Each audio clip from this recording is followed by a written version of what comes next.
moved into mile high hours, kind of like the Ithaca hours where time was money. And so we were setting up all these businesses to take our currency. And so I was kind of focused on that instead of trying to figure out what Bitcoin was. And it was difficult back then to do it.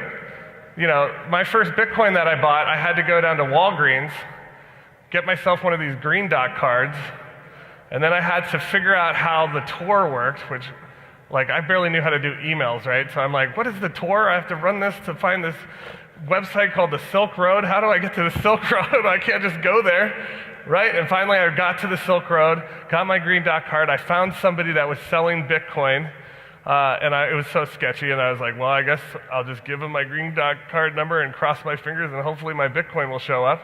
And by golly, it did. A half hour later, I got 250 Bitcoin for $200.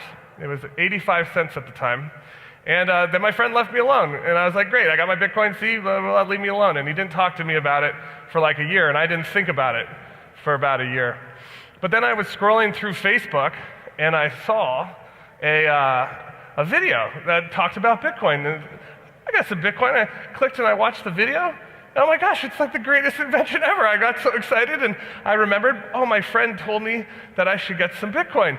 So I go over and I log into my wallet to see, and my $200 is now worth 40 grand.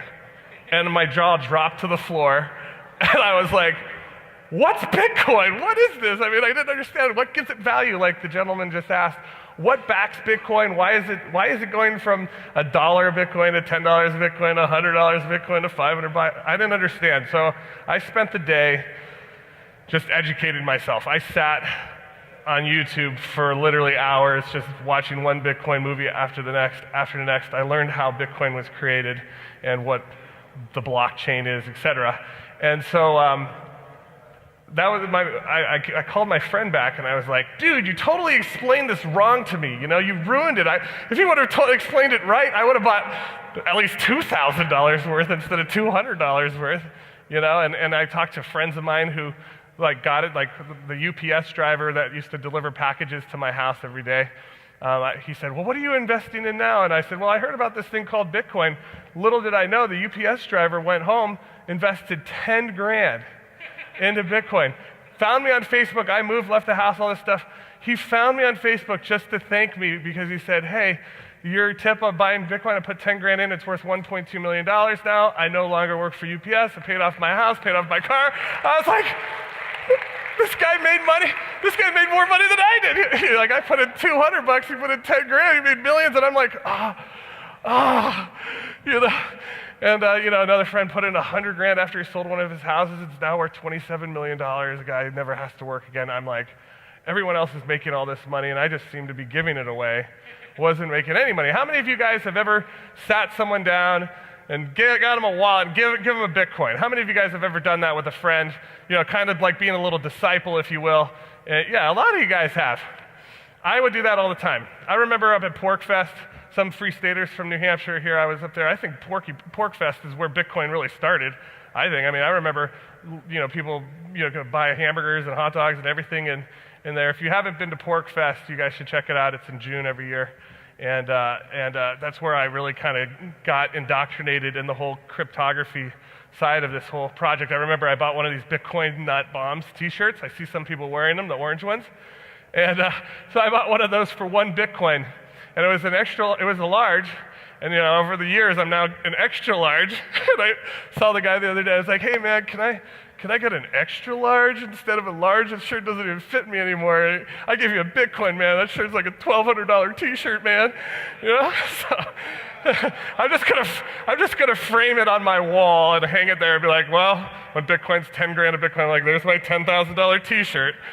That's why I tell him, he's holding on to his Bitcoin, but I'm trying to get everybody to do it. So I spent about a year or two just going around, sending people up with wallets, giving them a Bitcoin, or now it's like 1/10 of a Bitcoin or whatever.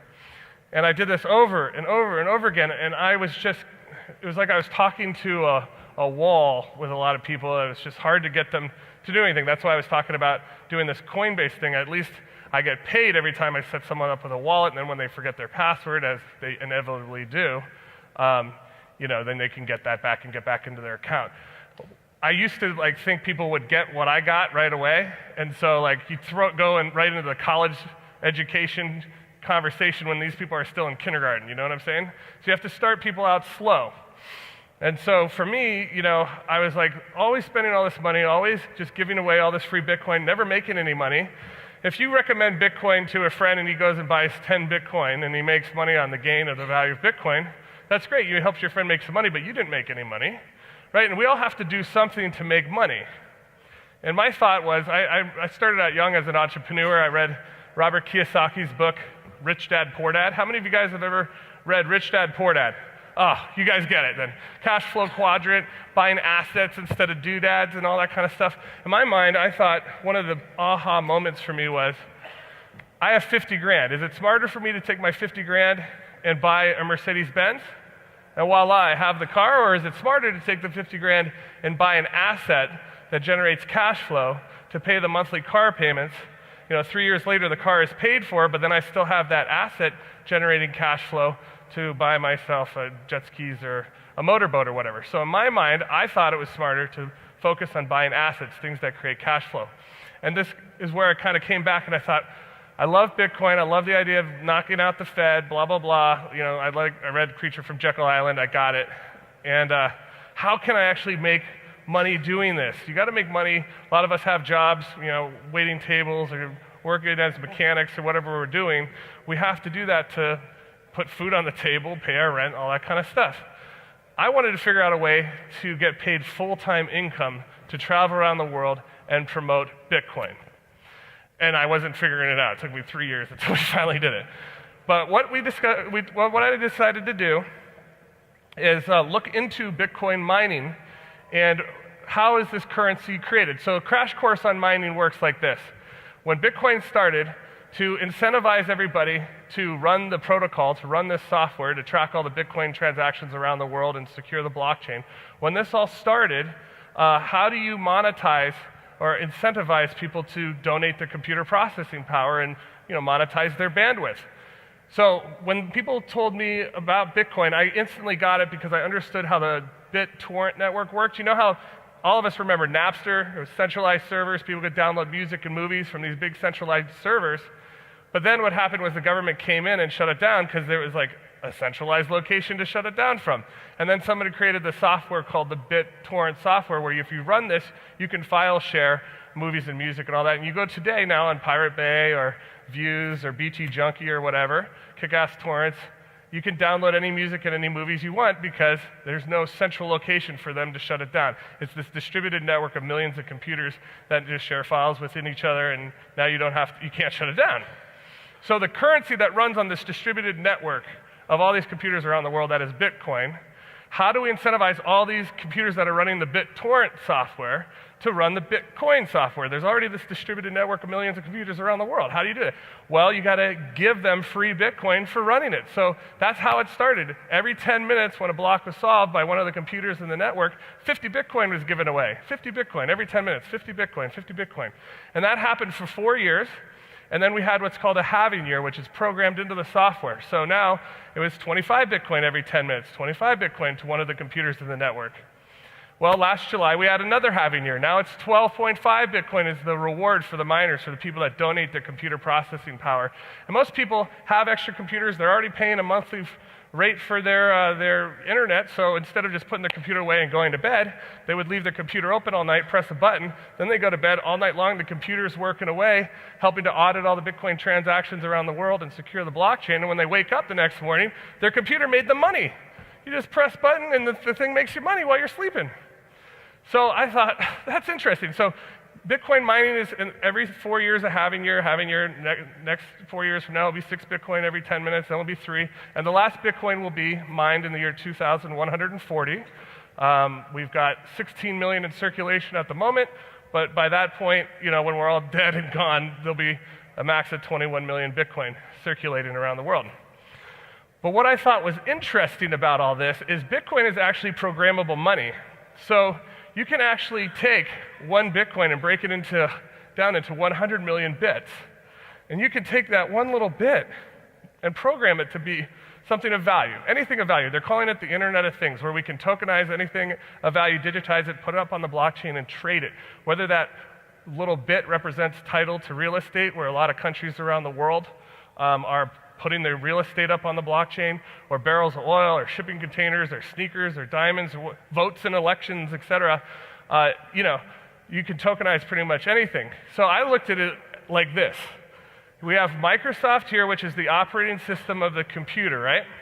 And then all these other millions of computer software programming companies build platforms to ride on top of the Microsoft operating system, the API right into it, right? There's millions of software companies, but Microsoft is the big daddy because it's the operating system of the actual computer. So you've got the blockchain, right? Kind of like Microsoft, this is the blockchain. There are venture capitalists out there that are spending billions of dollars developing apps to plug into the blockchain. Now, what's cool about this whole thing is the miners secure the blockchain.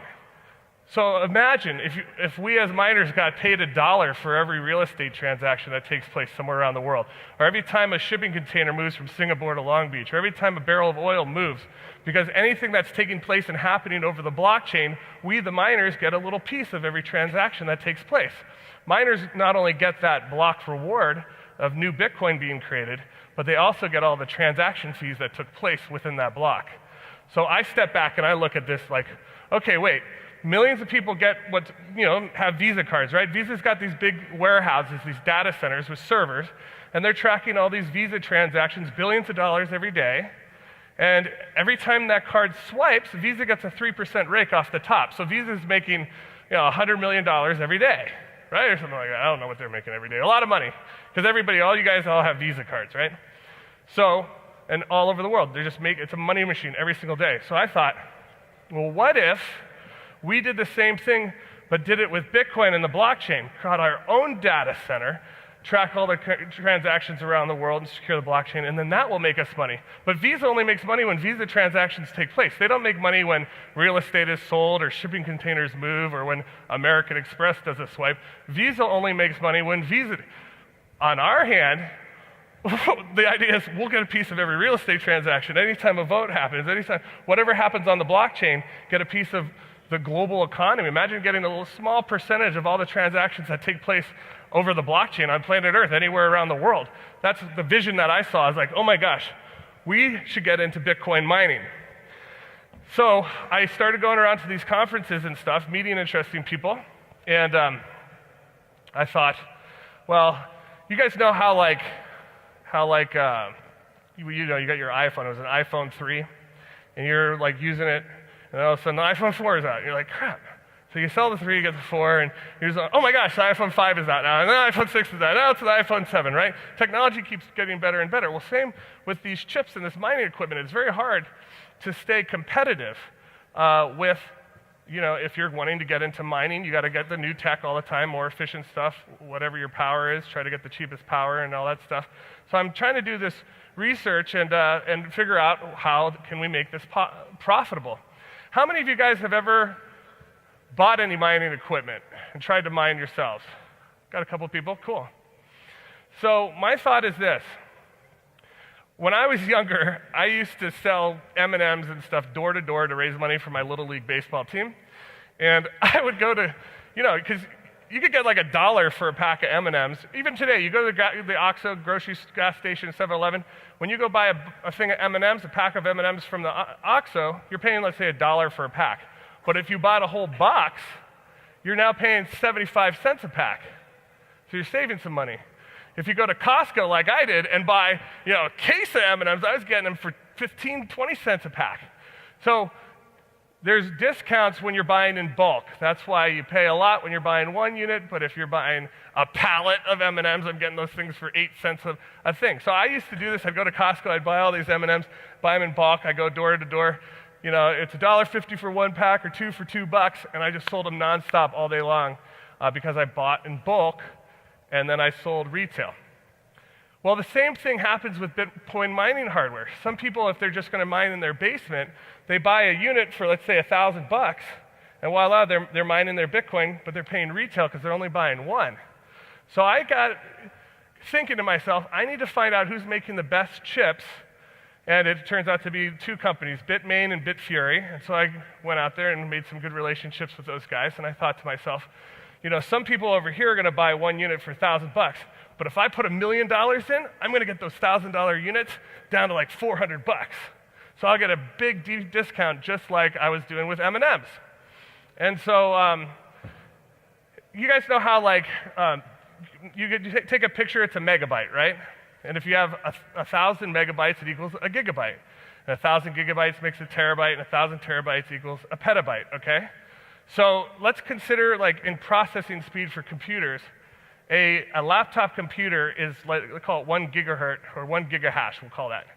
So 1 gigahash is the speed of the laptop. So if I get 1,000 laptops together, chumming away, now 1,000 times that would be a terahash. And then you got 1,000 terahashes equals a petahash. A petahash is basically 1 million laptop computers going in terms of computer processing speed. A petahash. Imagine a room with 1 million laptop computers going. It's quite an electric bill, right? But do you think that you would get a better price if I bought 1 million laptop computers versus just buying one? Obviously, I'm buying in bulk. So that was the idea. So we started a club called Bitclub, which we now have 100 petahash, which is the equivalent of 100 million laptop computers, which is in the second largest data center in the world out in Iceland. It's called Verne Global. And we chose Iceland because we're paying the electric bill, which is only 6 cents a kilowatt hour, which if you tried to go mine in California, let's say, tier 1, tier 2, tier 3 pricing, et cetera, you're starting to chump through a lot of electricity. They're paying 40 cents a kilowatt hour in California.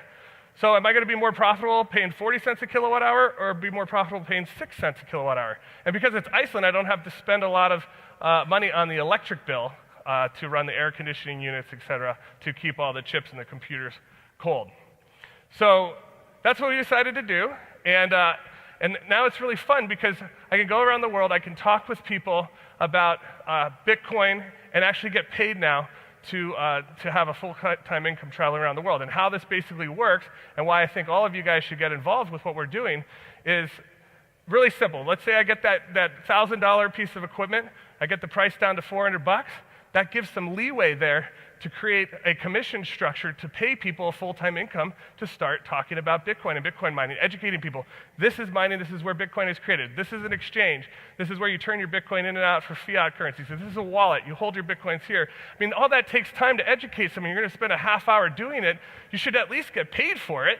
So we figured out a way to pay people to promote and educate their friends about Bitcoin. We also have something called CoinPay, which is a merchant acquisition program to actually pay you to go and sign up your hotels in your neighborhood and your restaurants and your gasoline stations and the grocery stores to become merchants to accept Bitcoin. Because the more people that are using Bitcoin and the more businesses that accept Bitcoin, the more valuable Bitcoin becomes. It's supply and demand, right? That's what Tone was saying just earlier. So the way we decided to do it is we set up our data center. And so how this basically works is we have all of our laptop computers, not really laptops, they're this terahashing or petahashing equipment, these chips, these 16 nanometer chips that are really efficient. They burn through a lot less electricity than most of the chips out there right now. And so we've got a huge data center, and whatever it generates each day, it gets paid out in a daily dividend to our shareholders that buy shares in our pool, which it's not really a stock or a security. It's actually physical Bitcoin mining hardware. So what happens is people that want to start mining with us and help us crowdfund our data center, they'll buy shares. We sell them for, you've got to become a member of Bitclub, which is $100. And then we sell shares for $500 a share. And this is how it works. That equates to Bitcoin mining hardware, so we ship that off to Iceland. We link it together with all the other computer equipment that we have in the data center, and then that hashes. And hashes, you plug it in, and it just goes 24/7. You don't have to pay Obamacare on that robot making you money. They don't complain about working overtime and all this stuff. You just plug it in. We basically are selling machines that print money. That's what this is. Bitcoin mining hardware is a machine that prints money. And so that's what we're doing. And whatever the data center generates each day is paid out to our investors in a daily dividend that is paid out right now in Bitcoin. We have over 50,000 people around the world in 80 countries now. And we're paying these people in Bitcoin every single day. And it's generating great money. We've already hit over 2,000 blocks, which each block is around $15,000 or so right now in Bitcoin. So if you calculate that out, that's like paying out close to $30 million to our investors already. So you can track it. It's all over the blockchain. You can see what mining pools are doing what. You got the Ant pool that's going well. The Bitfury is going well. But you'll see us on that little chart as well if you go to blockchain.info. So that's basically what we've been doing. We've created a wonderful way for you to also help us crowdfund the mine. If you have any friends or loved ones that you want to get into Bitcoin and help them put the Bitcoin to work. If you buy 10 ounces of gold and put it into a safe, 5 years later, you're only going to have 10 ounces of gold still. If you buy 10 Bitcoin and put it in a vault and wait 5 years later, you're still only going to have 10 Bitcoin. So my thought is, instead of doing that and just holding it and waiting, put that money to work, and instead of just buying the 10 Bitcoin and holding it, I think it's smarter to take that money and buy Bitcoin mining hardware, which generates you a bunch of Bitcoin, right? Because 5 years later, you might have 12, 15, 20 Bitcoin. Who knows? So that's kind of the idea, is buying the asset, have it start generating cash flow daily in Bitcoin, and then just, that's basically how we set it up. So if you refer some people, we've got that, you make a 5% commission off of whatever they invest, whatever they buy, and so you can actually make a little money referring people, and that's kind of how we've been doing it. We've been taking it all over the world. Last year I was able to talk about this in over 240 cities last year, done to about 120 countries now, and it is a legitimate, real thing that's happening. We have physical Bitcoin mining hardware that is creating Bitcoin for us now. There's $2 million a day that's up for grabs. Every single day, $2 million a day is given away in Bitcoin. $2 million is up for grabs. So right now we're capturing about 100 grand a day. So there's a lot more room for us to grow. But we want to capture as much of that $2 million that we get every day. So that's how I figured out how to be a full-time Bitcoin promoter. And I'm happy to answer any questions you guys might have in the meantime. Yeah, go ahead. Yeah, we'll do a little Q&A. How much time is left?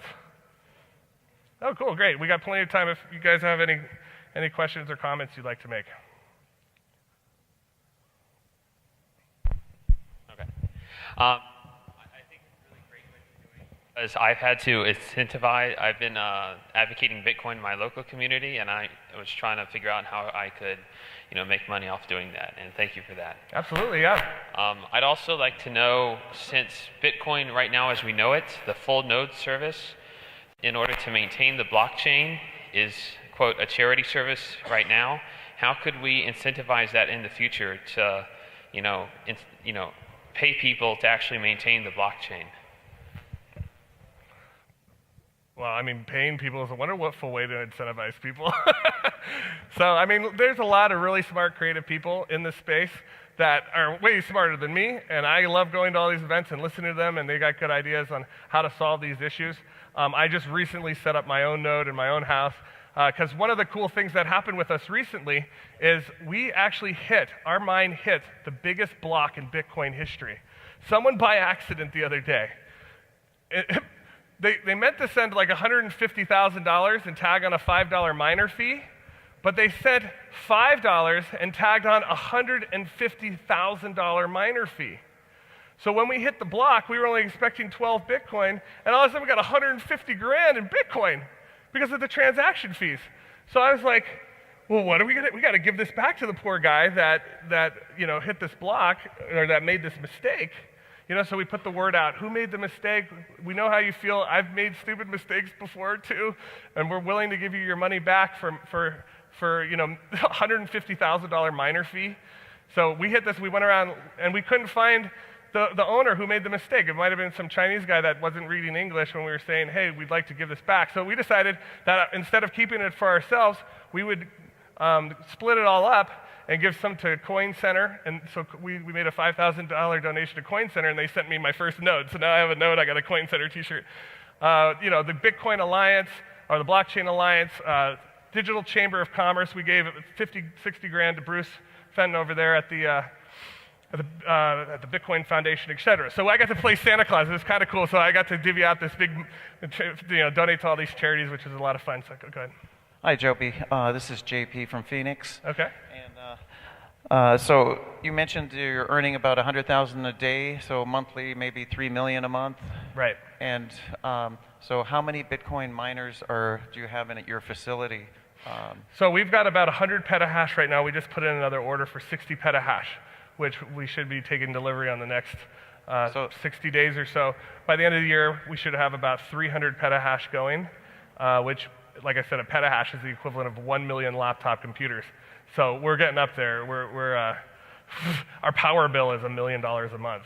$1 million a month? That's our power bill. Oh, really? Yeah, so what happens is like about a third of the money we're bringing in, we actually have to spend on electricity. So if you guys have any good ideas on like free energy, magnetic motor, thermal depolymerization type technologies, we're all ears. I think the Bitcoin miners are going to be the ones that actually bring the free energy to the world because it's so expensive to run all these computer chips and stuff. Go ahead. Thank you. Yeah, cheers. Anybody else got it? There's Make Bitcoin Great Again hat. I like that. Thank you. My question is like, so when you got this crazy transaction there going, why didn't you send it to the original send from address back? It came out of a mixer. We didn't know who it was. So I'd rather just give it to a bunch of charities instead of keep it for ourselves because I didn't feel like we earned it, you know. And plus, I want to, like Tone was saying, there's a lot of scammers out there that are doing a lot of unethical things and ripping people off. And I wanted to make sure that people knew that we're different than just because we're using Bitcoin doesn't mean we're a bunch of criminals. We aren't trying to scam people. And so I did that as kind of like good faith to prove, hey, if we were scammers, we would have just pocketed the money and said, screw you guys. But we didn't. We gave it to a lot of charities in the space. And hopefully we don't get as much flack because there are a lot of cloud mining things out there, but we're not actually really like that because you're actually buying physical Bitcoin mining hardware, and if you ever want to take delivery of it, call us up, send us an email, and we'll ship you your equipment right to your doorstep. You can mine at home if you don't want to mine in our data center and reap the profits and the benefits from buying at such a deep discount and then getting electricity for so cheap. It's so much more profitable, I feel, doing it this way than having, a bunch of miners in your basements around. I mean, it's more distributed that way, and there's an argument there too. But I'm looking at this long-term, like, when real estate's being transacted on the blockchain, when all these other things start taking place, there's going to be some serious cash. And I was just thinking about this a second ago. When we go into a business and say, hey, you guys take Visa, MasterCard, American Express, right? And the restaurant or the hotel says yes. We say, well, you should take this little widget and add Bitcoin, and now people can pay you in Bitcoin. Two, instead of paying 3% like you do with Visa, we're only going to charge you 1%. Right? And you don't get any chargebacks. That's another big thing for merchants is no chargebacks. So merchants say yes. We take that 1% fee from all these thousands of businesses. We pool that 1% fee, and we pay that out to our shareholders in that pool as well. So you can get a piece of all the transactions in Bitcoin from all the businesses around the world that all of our club members go and sign up. So that's happening too. And we're also in negotiations right now to have this ATM network as a part of it as well. So we're doing lots of new things, not just mining, but merchant acquisition, et cetera, as well. You got a question right there? Yes.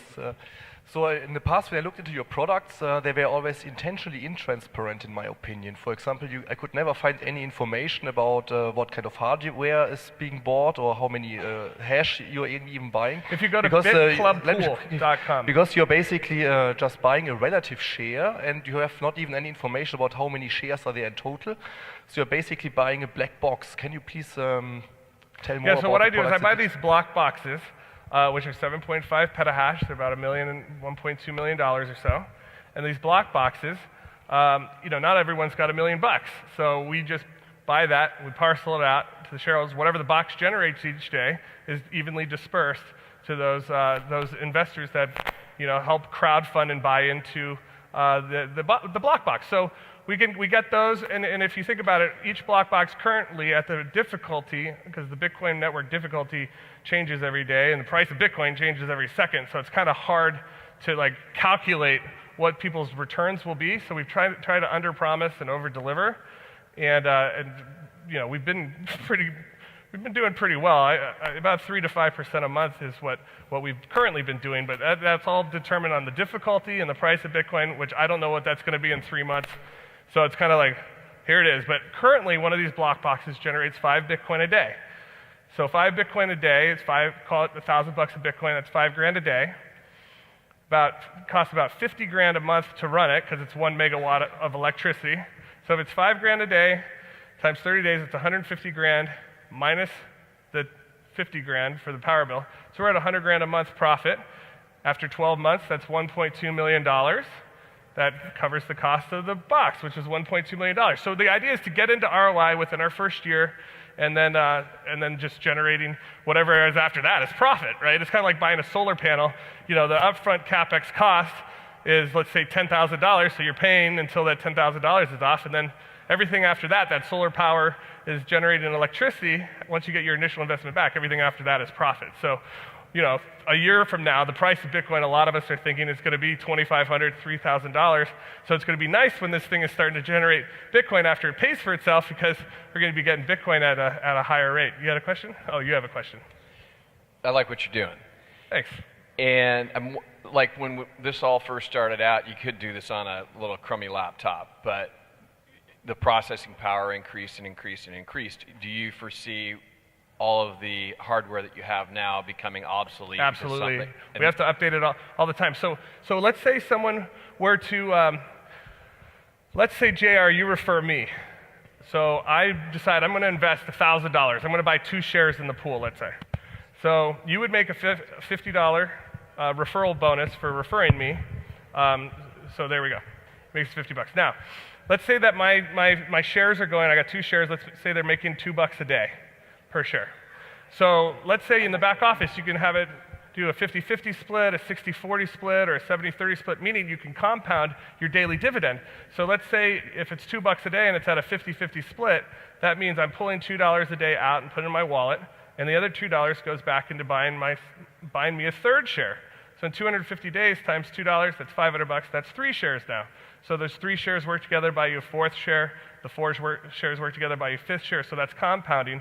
Meanwhile, I'm still pulling out $2 a day, putting that in my pocket. I got my initial investment back, and now I'm basically playing with the house's money. So that's kind of like how this works. Now, why do we have that rebuy? Because we want that you go from that iPhone 3, think about, you know, we're hashing, because when we started with Bitmain, it was the S3s to the S5s to the S7s to the S9s. Same with, like, say your iPhone is hashing Bitcoin. You got an iPhone 3, but you don't want to pull all the money out because you got to save a little aside to buy the iPhone 4 when that comes out. iPhone 4 comes out, you sell the 3, you hash, saving, let's say, 30% to the side. You know, you're pulling out 70%. Because you know the iPhone 5 is going to come out. When the 5 comes out, you sell the 4, you take what you saved, hash again, because you know the iPhone 6 is, so you want to always save a little bit on the side so that you can re-up every time the next model chip goes from the 28 nanometer chips to the 16 nanometer chips. So that's why we do that. Plus, it's nice to just have it compounding, and then you're just like, wow, this thing continues going and going and going, and you got these machines that print money. And one of the really cool things about the whole program is you literally don't have to tell anyone for you to make money, because the machines are actually making money. A lot of these programs out there, any kind of network marketing program out there, it's usually you sign up, and then you don't make any money until you sign your friend up. And if your friend's buying the vitamins or minerals or whatever they're buying, after like 6 months, if they stop buying product, the commissions stop flowing to you. And if you stop ordering product, then you don't get a check either. Most people hate that about network marketing. They hate having to tell their friends about something. They hate that automatic order. They got in to make money, not to spend money. So most people hate network marketing for that very reason. And so we decided just to get rid of that. There's no requirement for you to tell anyone. You don't have to tell anyone. You're still going to make money because the machines are making us money. And there's no automatic order. So you're not spending anything either. So it's different than most opportunities out there. I think it's awesome. We're doing it in all the countries all around the world now, and educating people about Bitcoin, getting them mining, getting them in their restaurants and the grocery stores and their gas stations and their businesses to accept Bitcoin. And of course, it makes the ecosystem better too. OT. Oh, someone over here? Yes. You're paying 6 cents for your electricity. Yes. What are your most efficient competitors paying for theirs? Oh, and second part, yeah. How long would it take if I invested today to recoup my investment? That's hard to say. I guess so. It all depends on the price of Bitcoin, the difficulty, how many blocks we're hitting. But I look at it. It's an argument. My one friend looked at me and he said, I think it's better to buy and hold Bitcoin because of the value of Bitcoin going up and the speculation and all that, than it is to buying mining shares and mining Bitcoin. For me, it's stressful to see the price change every 10 minutes, and I got my friends, well, should I sell now or should I buy? The price of Bitcoin jumped up $80 today. Should I buy or sell? I'm like, that stresses me out. It feels like I'm in a casino, I'm playing heads or tails or roulette, and it's all in black. I don't like that feeling. To me, it makes me stressed out. So I just like having Bitcoin just coming into me, paying me every day. I don't care what the price of Bitcoin is because I just get paid in Bitcoin every day, whether it's up or down. It doesn't matter to me, and that's easier for me than knowing when I'm supposed to buy, when I'm supposed to sell, and all that kind of stuff. And so that's just how I prefer to do it. But you'd look at most people out there. My buddy had a garage full of tires. He's like, I'm going to sell these tires and buy some mining shares. I'm like, that's probably a good idea. You'll probably make more money than having the tires just sit there not making you any money. Turn the tires into mining shares, mine Bitcoin. So there's a lot of things out there that people are doing. Some might be more profitable than mining. Some might not be as profitable. I think if you have $10,000 in Federal Reserve note cash and you're saving it in the bank 5 years later, that $10,000 in Federal Reserve notes more than likely isn't only going to buy you $9,800 worth of stuff. So it's going to lose value if you're saving dollars. If you're saving gold and silver, you have 10 ounces, like I said, of silver in your safe. 5 years later, you still only have 10 ounces of silver. So to me, I think in my life, because I used to do silver and gold, I just wanted to put my money to work for me. My first goal was I just want to have 1 Bitcoin a day coming to me. I'm just going to work this thing, and I'm just going to get 1 Bitcoin coming to me every day. And that was my first goal. And it wasn't hard to get to there. And now I'm helping a lot of my friends, making lots of Bitcoin. And go ahead.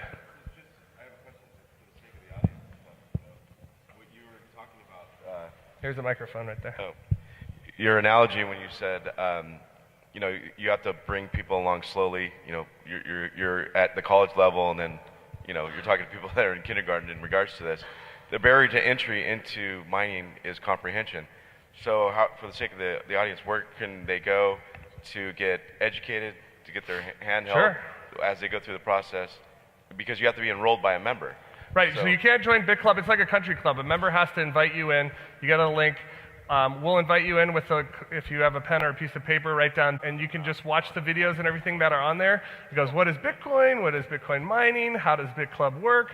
And then that's all you do. And then if you want to become a member, it's $99 to join, and then you got that same replicated page translated out in 25 different languages. So if you have friends that speak Russian or Japanese or Korean, you can send them a link and it explains it all in Bitcoin, all in Korean or Japanese. So you don't even have to speak Chinese if you don't want to, if you want to make money doing this, because we already have the website and everything translated out for you. So I appreciate your questions. I appreciate you guys listening to me. It's really fun to be a part of this Anarchapulco. I love all you guys, and keep fighting the good fight. Cheers, guys. Ladies and gentlemen, Joby Weeks. Thanks. Thank you, Joby. All right.